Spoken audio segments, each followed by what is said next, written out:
আসসালামু আলাইকুম দর্শক, স্বাগত জানাচ্ছি আরটিভির দুপুরের সংবাদে। আপনাদের সঙ্গে থাকছি আমি মারফি রহমান। জুলাই গণহত্যায় মানবতা বিরোধী অপরাধের মামলায় শেখ হাসিনার বিরুদ্ধে প্রথম সাক্ষ্য গ্রহণ শুরু হয়েছে। বিচারপতি গোলাম মর্তুজা মজুমদারের নেতৃত্বাধীন ৩ সদস্যের আন্তর্জাতিক অপরাধ ট্রাইব্যুনাল ১-এ বিচার কাজ চলছে। চিফ প্রসিকিউটর বক্তব্যে আদালতকে বলেন, কেউ আইনের ঊর্ধ্বে নয়, অপরাধী যত বড়ই হোক ছাড় থাকবে না।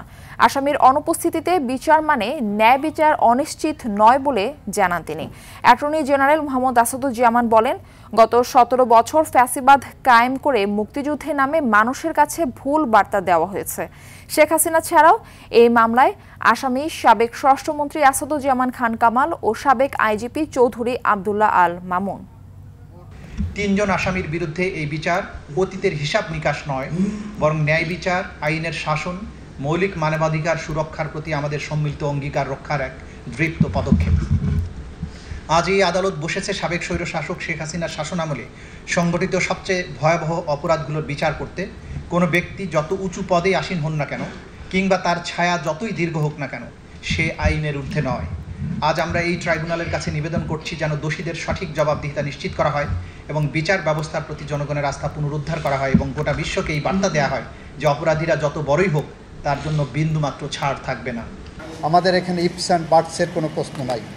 আমাদের কাছে যা সাক্ষী আছে, যা প্রমাণ আছে, আমরা আদালতের সামনে উপস্থাপন করব। আদালতকে বলেছি, ন্যায় বিচারের ধারণা মানে উভয় পক্ষই যাতে বুঝেন তাকে ন্যায় বিচার থেকে বঞ্চিত করা হয়নি, এরকম একটি আন্তর্জাতিক মানের বিচার আমরা চেয়েছি। জুলাই আগস্ট গণ অভ্যুত্থানের বর্ষপূর্তি উপলক্ষে রাজধানীর শাহবাগ মোড়ে আয়োজিত ছাত্র সমাবেশ ঘিরে ব্যাপক প্রস্তুতি নিয়েছে জাতীয়তাবাদী ছাত্রদল। দুপুর ২টায় শুরু হতে যাওয়া সমাবেশের মঞ্চ ইতিমধ্যে প্রস্তুত এবং জড়ো হচ্ছেন সংগঠনের নেতাকর্মীরা। সমাবেশে ভার্চুয়ালি যুক্ত হয়ে বক্তব্য দিবেন বিএনপির ভারপ্রাপ্ত চেয়ারম্যান তারেক রহমান। সরাসরি উপস্থিত থাকবেন দলটির মহাসচিব মির্জা ফখরুল ইসলাম আলমগীর এবং ছাত্র বিষয়ক সম্পাদক রকিবুল ইসলাম বকুল। দুপুর ১২টা থেকেই নেতাকর্মীদের সমাবেশস্থলে জড়ো হতে শুরু করেছে। ছাত্রদলের পক্ষ থেকে জানানো হয়েছে, নগরবাসীর স্বাভাবিক চলাচলে সম্ভাব্য বিঘ্নের জন্য আগাম দুঃখ প্রকাশ করা হয়েছে। সমাবেশে অংশগ্রহণকারীদের জন্য নির্দেশনা হিসেবে ব্যানার, ফেস্টুন বা প্ল্যাকার্ড নিয়ে না আসার অনুরোধ জানানো হয়েছে। বাংলাদেশে যদি আপনি শান্তি ফিরিয়ে আনতে চান, ভোটাধিকার ফিরিয়ে আনতে চান এবং রাষ্ট্র কাঠামোকে যদি আপনি সঠিক অর্থে সংস্কার করতে চান, আমি মনে করি একটি গণতান্ত্রিকভাবে একটি ভোটাধিকার এবং ভোট প্রতিষ্ঠিত হওয়া উচিত। আজকের সমাবেশ আমাদের অতীতের যে কোনো সমাবেশের তুলনায় একটা ভিন্নধর্মী সমাবেশ। ছাত্র মহাসমাবেশে তারা আসবে এবং তারা আগামী দিনে যে ইতিবাচক রাজনীতি হবে সেই বার্তা তারা নিয়ে ঘরে যাবে। আজকে যে নতুন বার্তা দিবে, এটা আমরা সাধারণ মানুষের কাছে একদম তৃণমূল পর্যন্ত পৌঁছে দেওয়ার জন্য, এই বার্তা গ্রহণ করার জন্য এখানে উপস্থিত হয়েছি। রাজধানীর শাহবাগ থেকে সরাসরি যোগ দিচ্ছেন সহকর্মী রুদ্র রফিক। রফিক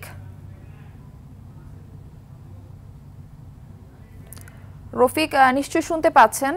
রফিক, জানাবেন যে ছাত্রদলের সমাবেশে নেতাকর্মীরা কি বলছেন। মারফি, বেলা ১২টা থেকে আসলে সমাবেশ স্থলে নেতাকর্মীরা আসা শুরু হয়েছে। আনুষ্ঠানিকভাবে দুপুর ২টায় আজকের এই সমাবেশটি শুরু হবে। জুলাই আগস্ট গণ অভ্যুত্থানের বর্ষপূর্তি উপলক্ষে আজকের এই সমাবেশটি আয়োজন করেছে। আপনাকে একটু দেখাতে চাই, ইতোমধ্যে কিন্তু সমাবেশ স্থলে হাজার হাজার নেতাকর্মী চলে এসেছে। যদিও এই ২ মিনিট আগে আসলে বৃষ্টি শুরু হয়েছে, যার কারণে এখানকার পরিবেশটা কিছুটা একটু এলোমেলো হয়ে গেছে। এখানে নেতাকর্মীরা কিন্তু মঞ্চের সামনে খুবই সুশৃঙ্খলভাবে বসেছিল এবং আমরা যেটা দেখেছি যে আসলে নেতাকর্মীরা ভরে গেছে। বৃষ্টি শুরু হয়ে যাওয়ার কারণে একটু এলোমেলো হয়ে গেছে। আমরা দেখছি যে কেন্দ্রীয় নেতারা কিন্তু ইতিমধ্যে চলে এসেছে। ছাত্র দলের যিনি কেন্দ্রীয় সভাপতি রয়েছেন, সেক্রেটারি রয়েছেন, এছাড়াও সাংগঠনিক সম্পাদক সহ কেন্দ্রীয় নেতৃবৃন্দ কিন্তু ইতিমধ্যেই সমাবেশ স্থলে চলেছে। আমরা যেটি দেখেছি যে রাজধানীর বিভিন্ন পয়েন্ট থেকে আসলে মিছিল সহকারে তারা সমাবেশ স্থলে জড়ো হচ্ছেন। তবে সমাবেশ স্থলে জড়ো হয়ে কিন্তু তারা একটু আগে থেকেই কিছু শৃঙ্খলা বেঁধে দেওয়া হয়েছে। বিশেষ করে এখানে কোনো ধরনের নেতার নাম, স্লোগান সব মিলিয়ে ছাত্রদল নেতাকর্মীদের সঙ্গে কথা বলেছি, তারা আসলে যেটি বলেছেন, তারা আজকের সমাবেশ থেকে বাংলাদেশের ছাত্র সমাজের প্রতি তারা একটি বার্তা দিতে চান। বিশেষ করে গত 16-17 বছর ধরে আসলে দেশের তরুণ সমাজরা যে ভোটের অধিকার, সেই ভোটের অধিকার থেকে কিন্তু বঞ্চিত হয়েছেন এবং সেই ভোটের অধিকার প্রতিষ্ঠার যে সংগ্রাম, সেই সংগ্রামের অংশ হিসেবেই কিন্তু শত শত তরুণরা আসলে জীবন দিয়েছেন। বিশেষ করে ছাত্র দলের 142 জন নেতাকর্মী কিন্তু জুলাই আগস্ট গণ অভ্যুত্থানে তারা শহীদ হয়েছেন। সেই শহীদের যে আকাঙ্ক্ষা, সে যে স্বপ্ন, একটি সুষ্ঠু অবাধ নির্বাচন অনুষ্ঠিত হবে এবং সেই নির্বাচনের মধ্য দিয়ে তরুণদের যে ভোট দেওয়ার অধিকার, সেই ভোটের অধিকার ফিরে পাবে। তরুণরা দেশের রাষ্ট্র নির্মাণে যে ভূমিকা রাখার, সেই ভূমিকা রাখতে পারবে। দেশের রাষ্ট্রের উন্নয়নে আসলে তাদের অংশগ্রহণটা নিশ্চিত হবে, সেই বার্তা আসলে আজকে সমাবেশ থেকে ছাত্র দলের নেতাকর্মীরা দিতে চান। মারফি। রফিক, আপনাকে অসংখ্য ধন্যবাদ আমাদের সঙ্গে যুক্ত হবার জন্য। নতুন বাংলাদেশের ইশতেহার ঘোষণার লক্ষ্যে বিকেলে কেন্দ্রীয় শহীদ মিনারে সমাবেশ করবে জাতীয় নাগরিক পার্টি এনসিপি। এই উপলক্ষে সেখানে সাজসজ্জার কাজ প্রায় শেষের দিকে। নিরাপত্তার কথা মাথায় রেখে আশপাশের অঞ্চলে 105টি সিসিটিভি ক্যামেরা স্থাপন করা হয়েছে। বিপুল উপস্থিতির কথা মাথায় রেখে শহীদ মিনারের চারপাশে বসানো হয়েছে 6টি বড় পর্দা। সমাবেশ ঘিরে এরই মধ্যে শহীদ মিনার প্রাঙ্গণে দেশের বিভিন্ন অঞ্চল থেকে নেতাকর্মীরা আসতে শুরু করেছেন। ইশতেহার ঘোষণা উপলক্ষে সারা দেশ থেকে এদিন আওয়ামী লীগ সরকারের পতনে নেতৃত্ব দেওয়া বৈষম্যবিরোধী ছাত্র আন্দোলনের সামনের সারিতে থাকা তরুণদের নিয়ে গঠিত নতুন রাজনৈতিক দল এনসিপি নেতাকর্মীদের কেন্দ্রীয় শহীদ মিনারে সমবেত হওয়ার আহ্বান জানানো হয়েছে। সমাবেশকে ঘিরে আইন শৃঙ্খলা বাহিনীর পক্ষ থেকেও নেওয়া হয়েছে বিভিন্ন পদক্ষেপ।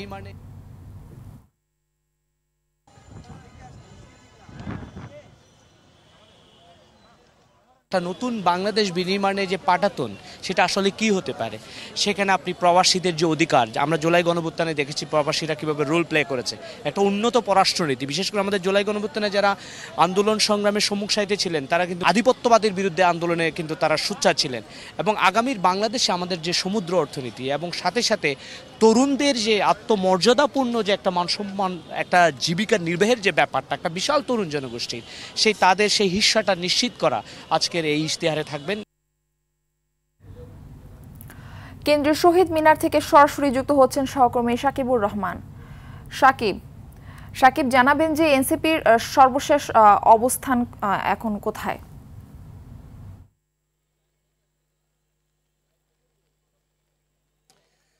মারফি, আসলে সমাবেশকে কেন্দ্র করে কিন্তু দেশের বিভিন্ন প্রান্ত থেকে তাদের যারা সমর্থক রয়েছে, নেতাকর্মী রয়েছেন, তারা আসতে শুরু করেছে। তবে বৈরী আবহাওয়া, কিছুক্ষণ আগে বৃষ্টি শুরু হয়েছে, যার ফলে কিন্তু তারা এই যে সমাবেশ যে স্থলটি রয়েছে কেন্দ্রীয় শহীদ মিনার, সেখান থেকে একটু আশপাশে অবস্থান নিয়েছে বৃষ্টির কারণে। এবং আমরা দেখেছি যে এখানকার যে কাজকর্ম, মূলত সমাবেশকে কেন্দ্র করে সব কিছু ইতিমধ্যে শেষ করা হয়েছে। সাউন্ড থেকে শুরু করে সব ধরনের প্রস্তুতি তারা শেষ করে ফেলেছেন। এবং আইন শৃঙ্খলা বাহিনীর পক্ষ থেকেও আমরা দেখেছি বিভিন্ন ধরনের ব্যবস্থা নেওয়া হয়েছে। কিছুক্ষণ আগে কিন্তু যে ডগ সুইপিং যেটি করা হয়, সেটি করা হয়েছে। এবং আমরা নেতাকর্মী যারা রয়েছেন এনসিপি, তাদের সঙ্গে আমরা কথা বলেছি। তারা বলছেন যে নতুন বাংলাদেশে যে ইশতেহার ঘোষণা হবে, সেখানে কিন্তু অনেকগুলো আসবে। বিশেষ করে সংবাদে যেটি আপনি দেখতে এনসিপির নেতা তিনি নিয়েছেন পররাষ্ট্র নীতি, এবং বিশেষ করে নতুন বাংলাদেশে আসলে বৈষম্যের যে স্থান থাকবে না, সে সকল বিষয় কিন্তু তারা এখানে তুলে ধরতে চান। এবং আমরা দেখেছি যে এই যে এনসিপির সমাবেশ, সেই সমাবেশকে কেন্দ্র করে কিন্তু মানুষের উপস্থিতির জন্য যে রাস্তাঘাটের যে মানুষের চলাচলে বিঘ্নিত হতে পারে, সেক্ষেত্রে তারা আগের থেকে তারা কিন্তু কিছুটা ক্ষমা চেয়েছেন, যে মানুষের চলাচলে কষ্ট হয়, সেজন্য তারা আগের থেকে ক্ষমা প্রার্থনা করেছেন। এবং আমরা আইন শৃঙ্খলা বাহিনীর সঙ্গে কথা বলেছি, তারা যেটি বলছেন যে আসলে যেহেতু রাজধানী জুড়ে আজকে বেশ কয়েকটি সমাবেশ রয়েছে, আসলে সমাবেশকে কেন্দ্র করে বিভিন্ন ধরনের গুজব ছিল, আসলে গুজবে কান দেওয়ার মতো কোনো সুযোগ নেই। আইন শৃঙ্খলা পরিস্থিতি ভালো রয়েছে, এটি তারা জানিয়েছেন। বেলা 3টার দিকে কিন্তু মূল অনুষ্ঠানটি শুরু হবে। সেখানে যারা এনসিপির কেন্দ্রীয় নেতাকর্মী রয়েছে, বিশেষ করে নাহিদ ইসলাম, তিনি বক্তব্য রাখবেন। এছাড়াও আরও যারা রয়েছেন তারা বক্তব্য রাখবেন। বিশেষ করে কিন্তু গত বছর এই দিনে কিন্তু এই শহীদ মিনার থেকে এক দফার যে দাবি দেওয়া হয়েছিল, সেই এক দফার দাবির ভিত্তিতে কিন্তু আজকে আবার পরবর্তীতে 1 বছর পূর্তিতে তারা এখানে আজকে সমাবেশ করবে। তো পরবর্তী সংবাদের মাধ্যমে আসলে নেতাকর্মীরা কি বলেন, নতুন ইশতেহারে তারা কি তুলে ধরে, আমরা দর্শকদেরকে জানিয়ে দিব। মারফি, ধন্যবাদ আপনাকে। 16 কোটি মানুষের প্রাণের দাবি স্বৈরাচার হাসিনার পদত্যাগের এক দফার ঘোষণা আসে গত বছরের এই দিনে। কেন্দ্রীয় শহীদ মিনারে সমন্বয়ক নাহিদ ইসলাম এই ঘোষণা দিয়ে সরকারকে সর্বাত্মক অসহযোগিতার ডাক দেন। এই অবস্থায় সমন্বয়কদের গণভবনে আমন্ত্রণ জানিয়ে পরিস্থিতি সামাল দেওয়ার চেষ্টা করেন শেখ হাসিনা। খান আলামিনের রিপোর্টে দেখুন বাকিটা।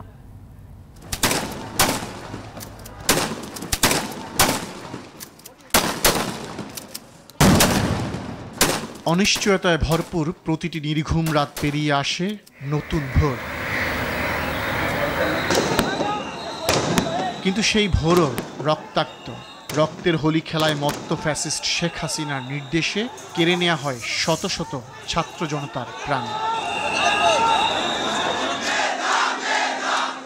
3 আগস্টের সকালটাও তার ব্যতিক্রম নয়।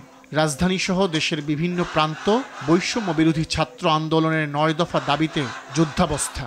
ছাত্র জনতার উত্তাল ঢেউ রুখতে স্থানে স্থানে ক্ষণে ক্ষণে পুলিশ, র্যাব, বিজিবির মরণাস্ত্র ব্যবহার, সঙ্গে আওয়ামী লীগ, যুবলীগ, ছাত্রলীগ, স্বেচ্ছাসেবক লীগ, শ্রমিক লীগের সশস্ত্র হামলা। আমি তাদের সাথে কথা বলতে চাই, তাদের কথা শুনতে চাই। জনগণের বিরুদ্ধে পুরো রাষ্ট্রযন্ত্রকে লেলিয়ে দিয়ে মায়াকান্না শেখ হাসিনার। সমন্বয়কদের জন্য গণভবনের দরজা সব সময় খোলা, সব দাবি পূরণ করা হবে এমন আশ্বাস দিয়ে অপেক্ষায় স্বৈরাচারী প্রধানমন্ত্রী। গণভবনের দরজা খোলা, যখনই এই আন্দোলনকারীরা কথা বলতে চায়, আলোচনা করে সমাধান করতে চায়, আমি তাদের সাথে নিজেই বসতে রাজি। কিন্তু সময় অনেক পেরিয়ে গেছে। ততদিনে রক্তে ভিজে গেছে দেশের প্রতিটি জেলার সবুজ ঘাস। 16 জুন থেকে 1জন 2জন করে সবার মুখে উঠে গেছে এক দফার দাবি শেখ হাসিনার পদত্যাগ। বিকেলে কেন্দ্রীয় শহীদ মিনার থেকে 16 কোটি মানুষের সেই প্রাণের দাবি ঘোষণা করেন সমন্বয়ক নাহিদ ইসলাম। এই ফ্যাসিবাদী শাসন ব্যবস্থা বাংলাদেশ থেকে তার পতন করতে হবে। ঘোষণার সঙ্গে সঙ্গে শুরু হয় অসহযোগ আন্দোলন। ফ্যাসিস্ট আওয়ামী লীগ সরকারকে সব দিক থেকে অসহযোগিতা করতে 15 দফা নির্দেশনা দেওয়া হয় ছাত্রদের পক্ষ থেকে, যার পথ ধরে কেবল 40 ঘন্টার মধ্যেই পতন ঘটে শেখ হাসিনার। খান আলামিন, RTV। গাজীপুর সিটি কর্পোরেশনের সাবেক মেয়র জাহাঙ্গীর আলমের বিরুদ্ধে 7,500 কোটি টাকা আত্মসাৎ ও বিদেশে পাচারের অভিযোগে মামলা করতে যাচ্ছে দুর্নীতি দমন কমিশন। এই মামলার অপর অভিযুক্ত হলেন গাজীপুর সিটি কর্পোরেশনের প্রধান হিসাব রক্ষণ কর্মকর্তা গোলাম কিবরিয়া। মামলাটি দায়ের করবেন দুদকের সহকারী পরিচালক আশিকুর রহমান। জানা গেছে, কমিশনের সভায় মামলার অনুমোদন ইতোমধ্যেই দেওয়া হয়েছে। দুদকের অনুসন্ধানে উঠে এসেছে, আসামিরা সিটি কর্পোরেশনের ভুয়া টেন্ডার ও বিল তৈরি করে নিজেদের মালিকানাধীন ঠিকাদারি প্রতিষ্ঠানকে কাজ দেন।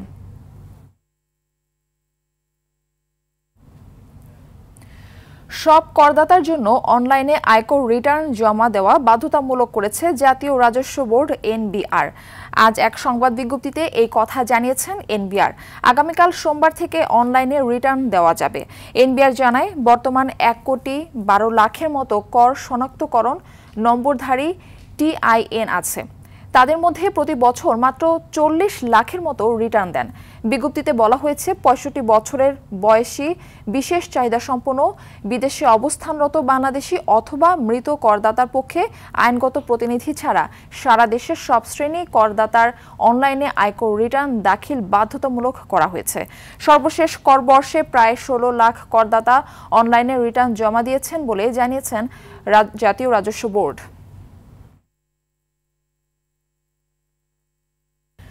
অনলাইনে বিমানের টিকিট বুকিংয়ের প্ল্যাটফর্ম ফ্লাইট এক্সপার্ট এর ওয়েবসাইট বন্ধ হওয়ায় ভোগান্তিতে পড়েছেন হাজারো গ্রাহক ও টিকিট বিক্রেতা এজেন্সি।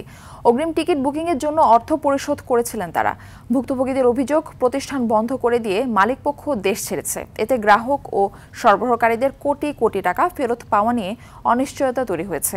এ নিয়ে রাজধানীর মতিঝিল থানায় একটি মামলা করেছেন ভুক্তভোগীদের একজন।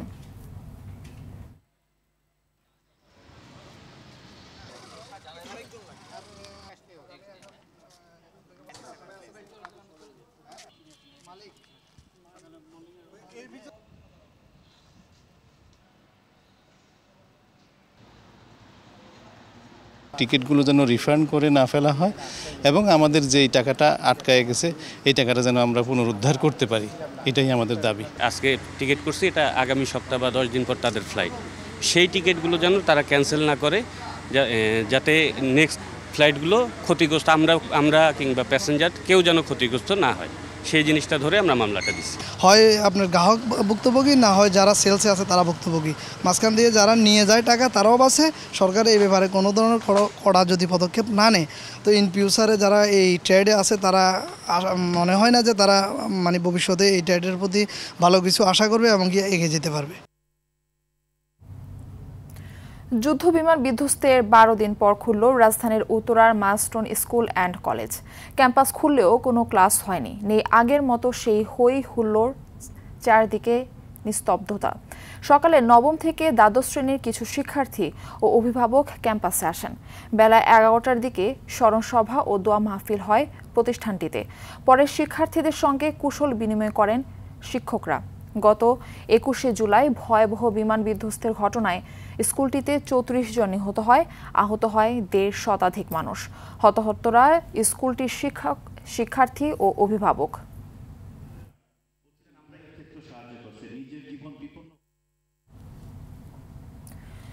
ধসে পড়া মাটি সরিয়ে নেওয়ার পর রাঙ্গামাটির বাঘাইছড়ির সড়ক যোগাযোগ স্বাভাবিক হয়েছে। বেলা 11টার পর এই যান চলাচল শুরু হয়। এর আগে শনিবার রাতে ভারী বৃষ্টিতে বাঘাইছড়ি উপজেলার মারিশা দীঘিনালা সড়কের একাধিক স্থানে পাহাড় ধসের ঘটনা ঘটে। এতে উপজেলার সাথে অন্যান্য জেলার সড়কে যোগাযোগ বিচ্ছিন্ন হয়ে যায়। খবর পেয়ে সেনাবাহিনী, সড়ক বিভাগ ও ফায়ার সার্ভিসের সদস্যরা মাটি সরিয়ে যান চলাচলের উপযোগী করতে কাজ করেন। খাগড়াছড়ি সড়ক ও জনপথ বিভাগের নির্বাহী প্রকৌশলী মাকসুদুর রহমান জানান, মারিশা দীঘিনালা সড়কে 9 ও 14 কিলো নামক এলাকায় পাহাড় ধসে যান চলাচল বন্ধ হয়ে যায়। পরে মাটি সরিয়ে নেয়ার পর যান চলাচল শুরু হয়। এবার থাকছে ন্যাশনাল লাইফ ইন্স্যুরেন্স আন্তর্জাতিক সংবাদ। রাশিয়ার জ্বালানি স্থাপনায় বড় ধরনের ড্রোন হামলা করেছে ইউক্রেন। এ সময় উড়ে যায় দেশটির বিয়ান্স্ক শহরের একটি গুরুত্বপূর্ণ সেতু। ইউক্রেনীয় এফপিভি ড্রোন দিয়ে চালানো হয় এই হামলা। অঞ্চলটির অন্তত 16 কিলোমিটার সীমান্ত পথ বিচ্ছিন্ন হয়ে পড়ে। ইউক্রেন বলছে হামলার সময় সেতুর নিচে প্রায় 30টি TM62 মাইনের বিস্ফোরণ হয়। এতে করে অঞ্চলটিতে রুশ সেনাবাহিনীর চলাচলেও বিঘ্ন সৃষ্টি হয়। সেতুটি রাশিয়ার সীমান্তবর্তী সামরিক চলাচলের জন্য বেশ গুরুত্বপূর্ণ ছিল। ফিলিস্তিনের অবরুদ্ধ গাজা উপত্যকায় ইসরায়েলি হামলায় নিহত হয়েছে আরও 62 ফিলিস্তিনি। এর মধ্যে 38 জনে যুক্তরাষ্ট্র ও ইসরায়েল পরিচালিত বিতর্কিত ত্রাণ বিতরণ কেন্দ্রে খাবারের অপেক্ষায় ছিলেন। জাতিসংঘের মানবাধিকার অফিস বলছে, শুধুমাত্র 2 দিনে খাদ্য সহায়তা নিতে গিয়ে প্রাণ হারিয়েছেন 105 ফিলিস্তিনি। গাজায় ইসরায়েলি আগ্রাসন শুরুর পর এই পর্যন্ত সহায়তা নিতে গিয়ে প্রাণ গেছে 1373 জনের। এছাড়া একই সময়ের মধ্যে অপুষ্টি ও অনাহারে মারা গেছেন আরও 169 জন। এর মধ্যে 93 জন শিশু। গাজা উপত্যকায় 1/3 মানুষ টানা কয়েকদিন ধরে খাদ্য না পেয়ে দিন পার করছেন বলে সতর্ক করেছে জাতিসংঘের শিশু বিষয়ক সংস্থা ইউনিসেফ। সংস্থাটি জানিয়েছে, দুর্ভিক্ষের আশঙ্কা চরমে পৌঁছেছে এবং দ্রুত পদক্ষেপ না নিলে হাজার হাজার শিশুর জীবন বিপন্ন হতে পারে। কাতার ভিত্তিক সংবাদ মাধ্যম আল জাজিরা এই খবর জানিয়েছে।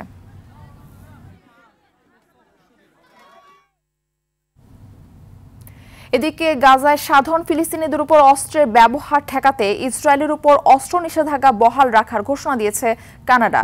গাজায় যে কোনো ধরনের সামরিক ব্যবহারযোগ্য পণ্য রপ্তানি বন্ধে পুনরায় নিজেদের অবস্থান স্পষ্ট করল দেশটি। শনিবার এক বিবৃতিতে কানাডার পররাষ্ট্রমন্ত্রী বলেন, গাজায় ব্যবহারের সম্ভাবনা আছে এমন সামগ্রী রপ্তানির জন্য 2024 সালের জানুয়ারি থেকে কোনো নতুন লাইসেন্স অনুমোদন করেনি কানাডা। এদিকে ইউরোপীয় ইউনিয়নভুক্ত প্রথম দেশ হিসেবে ইসরায়েলের সব ধরনের অস্ত্র আমদানি, রপ্তানি ও পরিবহনের উপর নিষেধাজ্ঞা আরোপ করেছে স্লোভেনিয়া। দুপুরের সংবাদ এ পর্যন্তই। জেলার সংবাদ বিকেল 4:45টায় দেখার আমন্ত্রণ রইল। ধন্যবাদ সবাইকে।